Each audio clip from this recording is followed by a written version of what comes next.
Sa video na ito, pag-uusapan natin ang 10 second-hand vans under 300,000 pesos. Ang lahat ng mababanggit na van at price sa video ay estimate lamang at lahat ng sasakyan na mababanggit ay mabibili mo sa Facebook Marketplace. Search mo lang ito sa Facebook Marketplace at makakakita ka ng mga old school models. Number 10. 2000 Kia Carnival Van. Ang sasakyan na ito ay unang inilabas sa UK na sinundan naman ng release sa US nang kalabanin nito ang mas mahal na Honda Odyssey sa northern market na madali naman nilang tinalo dahil sa laki ng diferensya sa presyo. Isa rin ito sa mga pangkaraniwang van na makikita natin sa kalsada noong late 90s sa Pilipinas. Ang specific na modelong ito, ang Carnival 1, ay may 2.9 diesel engine na may 5-speed manual transmission. Ito ay may front-wheel drive at top speed na 168 km/h. Meron itong front disc brakes at rear drum brakes. Ang makina naman nito ay may front-mounted na at wala na sa ilalim ng upuan gaya ng mga naunang kalaban nito. Kaya mas komportable na ito kumpara sa iba. Ito ay 7-seater at maaari ding i-fold ang mga upuan para sa mas malaking storage area. Meron na din itong safety features gaya ng airbags, ABS at brake assist. Maaari mo itong mabili sa average second-hand price na more or less 170 to 200,000 pesos. Number 9. 2000 Honda Odyssey. Ito ay unang lumabas noong 1994 at mula noon ay hindi na ito nagpatinag sa merkado dahil umabot na ito sa 5 generations at patuloy pa ding namamayagpag ang bentahan nito hanggang sa ngayon. Ito ay isang van na naunang ibinenta sa Europe na tinawag na Honda Shuttle. Sa lahat ng mga vans na nakapasok sa ating listahan ay maituturing ang Honda Odyssey na pinakasosyal sa lahat. Mula sa unang generation nito ay kitang-kita na talagang astig na ang exterior at interior nito. At pagdating ngayong 5th generation ay lalo pa nila itong pinapaganda kada labas nila ng bago bawat taon. Para sa akin ay isa ito sa mga the best na family cars sa merkado dahil na din sa hatid nitong driving at riding comfort. Very smooth ang interior infotainment system nito kumpara sa ibang kaedad nito na kasabayan niya sa merkado. Ang 2000 model ng Honda Odyssey na ito, bagamat may edad na, ay tiyak na matatag at matibay pa din at maaari mo itong mabili sa second-hand price na more or less 170,000 pesos. Number 8. 2003 Mitsubishi Delica. Unang lumabas noong 1968, ito ay ang van series ng Mitsubishi na nagkaroon ng 5 generations at isa sa mga pinakamahigpit na kalaban ng Toyota Hi-Ace sa ating merkado. Dahil sa kilalang performance nito ay mabilis na namayagpag ang sales nito sa iba't ibang bansa at kinilala din ng sasakyan na ito dahil nagkaroon din ito ng iba't ibang purpose gaya ng patrol o police car at ambulansya sa mga bansa ng Asia lalo na sa Pilipinas. Ito ay may 7 to 8 seating capacity na pinapaandar naman ng isang 2.2 liter diesel engine. Mayroon itong 4x4 at 4x2 options habang pwede ka din mamili sa manual o automatic driving transmissions nito. Disc brakes na ang front tires nito habang drum brakes naman sa likod. Mayroon na din itong standard safety features gaya ng airbags, ABS at seatbelts. Suwabe at maganda din ang interior nito pati na din ang infotainment. Kung long drive ang usapan ay paniguradong magiging komportable ang biyahe mo. Maganda ang suspensions nito kaya talagang bawas ang tagtag ng biyahe. Kaya siguradong makakatulog ng mahimbing ang mga pasahero mo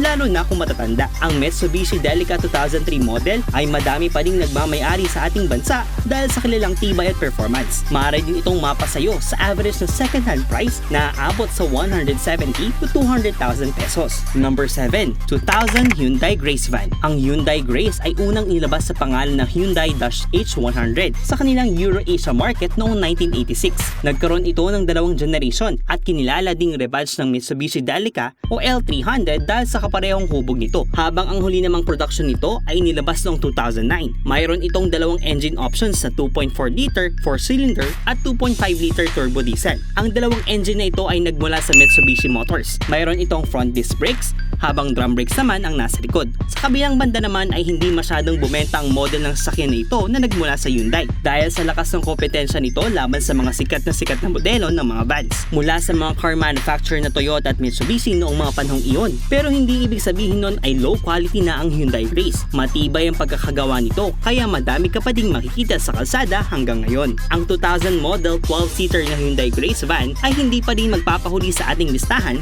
at maaari mo itong mabili sa average na second-hand price na 120 to 180,000 pesos. Number 6. 1999 Kia Vesta. Ang susunod naman sa ating listahan ay nagmula sa Korean car manufacturer na Kia at ito ang 1999 Kia Vesta. Ito ay mas kilala sa tawag na Kia Prehio na unang lumabas noong 1995 at tumagal naman hanggang taong 2006. Ang modelo na ito ang isa sa mga the best-selling van sa mga Latin American countries gaya ng Colombia at Ecuador. Meron itong 2.2 liter 4-cylinder diesel engine at lakas na naaabot sa 65 horsepower. Karamihan naman sa mga napuntang modelo nito sa Pilipinas ay pawang mga manual transmission at kung pagmamasdan mo ang exterior nito ay hindi nalalayo ang itsura nito sa mga kasabayan nito sa merkado noong panahon ng na-release ito. Pero kung balak mo itong gawing family car ay medyo maghanda ka na dahil madalas itong magkaroon ng mga common issues na related sa wheel alignment at suspensions. Sa kabilang banda naman ay murang-mura na ang mga pyesa nito ngayon sa merkado kaya hindi na din gaano kasakit sa bulsa lalo na kung makakatsyempo ka pa ng second hand na talagang good condition at minimal lamang ang palitin na pyesa. Ang 1999 Kia Vesta ay pasok sa ating listahan at maaari mong mabili sa average na second hand price na abot sa 150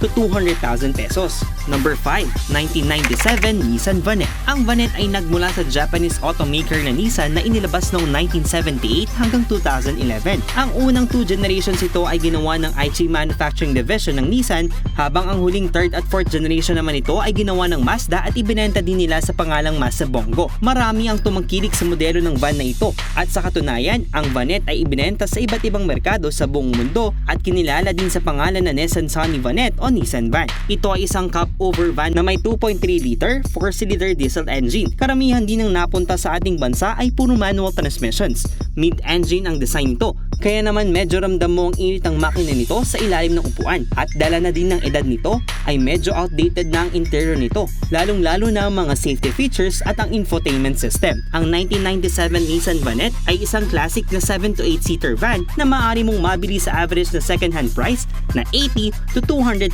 pesos. Number 4, 1995 Nissan Caravan. Pumapangalawa sa ating listahan ay mula sa Japanese car maker na Nissan at ito ay ang light commercial van nilang Caravan na nagsimula noong 1973. Nagkaroon na ito ng 6th na generation at hanggang ngayon ay patuloy pa rin ang produksyon nito. Malaki din ang naging global sales nito at tinawag din sa iba't ibang pangalan gaya ng Nissan Homey, Nissan Urban at Nissan King Van. Mayroon itong 2.8 liter diesel engine, manual at automatic transmission driving options. Sa ating bansa ay umabot ang dalawang version nito noon kung saan pwede kang mamili sa commuter or passenger version van nito o di kaya naman ay ang cargo version nito na karaniwang ginagamit na pan-deliver ng mga nagnenegosyo noon. At dahil ang model 1995 na ito ay medyo may edad na kumpara sa ibang kakumpetensya dito sa ating listahan, asahan mo nang hindi ganon kagandahan ang interior ng Caravan ngayon. Ang 1995 Nissan Caravan, pagamat luma na, ay masasabi pa rin nating isang maaasahan na second-hand van na mabibili mo pa din ngayon sa average na second-hand price na 180,000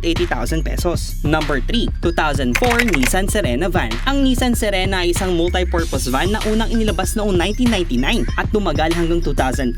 Ito ay isang 8-seater MPV na may 2 to 2.5 gasoline or diesel engine. Mayroon din itong 5-speed manual transmission o di kaya naman ay 4-speed automatic CVT transmission at may top speed na 165 km per hour sa tulo ng horsepower nitong 160 horsepower. Pareho na ding disc brakes ang front at rear wheels nito at tad na din ng safety features gaya ng airbags, ABS, traction control at iba. Ito ay front wheel drive na may hydraulic steering. Front mounted na din ang engine nito kaya siguradong mas malamig na ang magiging biyahe mo. Mabibili mo ito ngayon sa average na second hand price na 150 to 250,000 pesos. Number 2, 1997 Mercedes-Benz MB100 van. Ang sasakyang ito ay binuo sa Korea at unang inilabas noong 1980s sa Asia, America, Africa, Australia at tumagal naman hanggang 1999 ang third generation ng modelong ito. Kilala din ito sa ating kalsada na karaniwang pinaparentahan noong early 2000s, lalo na sa mga company tours. Ito ay may diesel at gasoline variant. Ang diesel variant ito ay may 2.9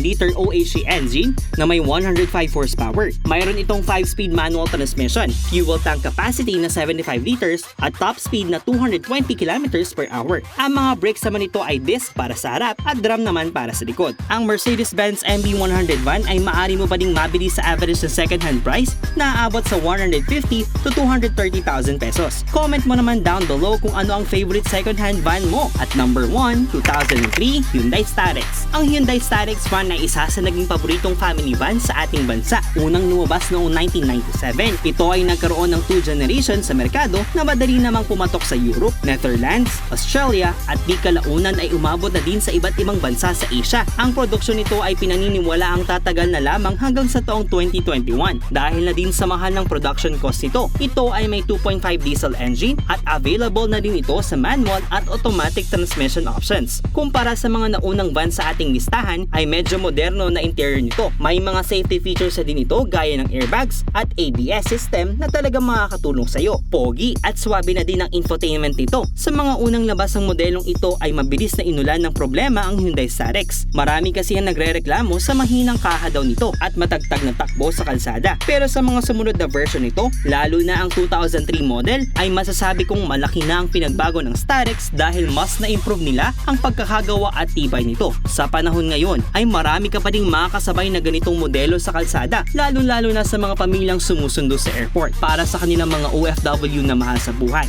Ang 2003 Hyundai Starex ay maaari mo pa ding mabili sa second-hand price na abot sa 180 to 250,000 pesos. Tandaan, palaging mag-ingat sa pagbili ng second-hand cars dahil hindi natin alam ang history ng bawat lumang sasakyan sa marketplace. Hindi mo din maaasahan na good condition ang karamihan dito. Kumonsulta sa eksperto o sa pinakamalapit na mekaniko bago bumili ng sasakyan. Mag-like at subscribe na for more contents na katulad nito. Meron din kaming mga products at merch. Yung links nasa description. Salamat sa panonood!